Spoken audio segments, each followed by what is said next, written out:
Dan beberapa alat orto lainnya itu digunakan tidak hanya untuk merapikan gigi, tapi juga untuk menyeimbangkan otot-otot di sekitar mulut anak. Misalnya anak yang punya kebiasaan bernafas lewat mulut.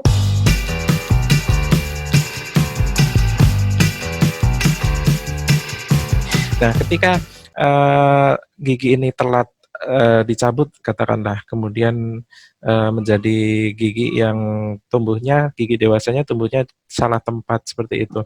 Nah, apakah ada perawatan orto pada anak dan kapan dibutuhkan perawatan untuk merapikan? Jadi kapan kita lihat, oh ini udah waktunya nih, ini memang butuh dilakukan perawatan ortodontik, mungkin jika ada. Nah, seperti itu, Yani, silakan. Oke, kalau perawatan ortodontik pada anak itu agak berbeda sama yang dewasa ya Mas ya.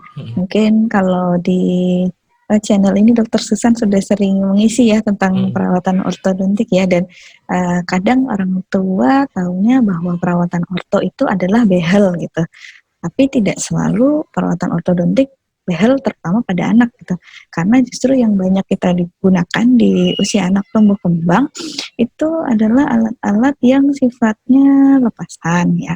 Yang bisa tadi yang saya sebutkan bisa mempertahankan ruang bekas pencabutan gigi supaya nanti gigi penggantinya dapat tempat, dan kemudian alat lain yang bisa dibutuhkan itu misalnya untuk menghilangkan kebiasaan buruknya si anak gitu. Itu bisa lepasan ataupun bisa cekat atau tidak bisa dilepas ya. Misalnya anak yang menghisap jempol gitu. Misalnya kita mulai melihat kebiasaan itu di usia 2 tahun, 3 tahun dan itu sangat intens sekali. Nah, itu sudah mulai bisa kita pasangkan karena untuk anak-anak perawatan ortonya itu lebih ke arah pencegahan supaya tidak terjadi kelainan di kemudian harinya. Karena kalau misalnya menghisap jempol dan itu dilakukan secara intens bisa menyebabkan giginya maju. Karena kalau menghisap jempol kan biasanya posisinya seperti ini ya Mas ya. Dan itu makin lama biasanya itu akan semakin kuat intensitasnya, itu akan mendorong gigi dan rahangnya jadi lebih maju.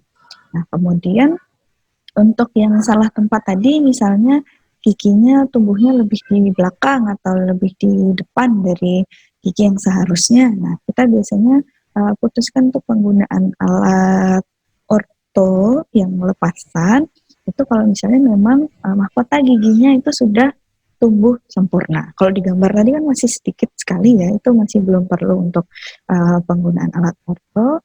Tapi kalau misalnya memang sudah tumbuh full mahkotanya, nah itu bisa kita bantu pakai alat ortodonsi untuk mendorong gigi tersebut ke depan.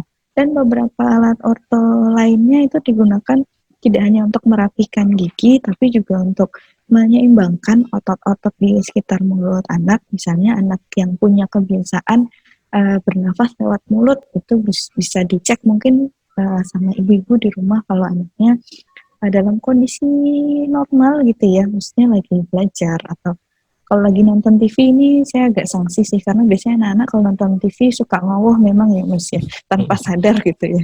Nah ini dalam kondisi misalnya belajar ataupun tidur, posisi mulutnya terbuka, nah berarti di situ ada kondisi otot yang tidak seimbang dan perlu alat.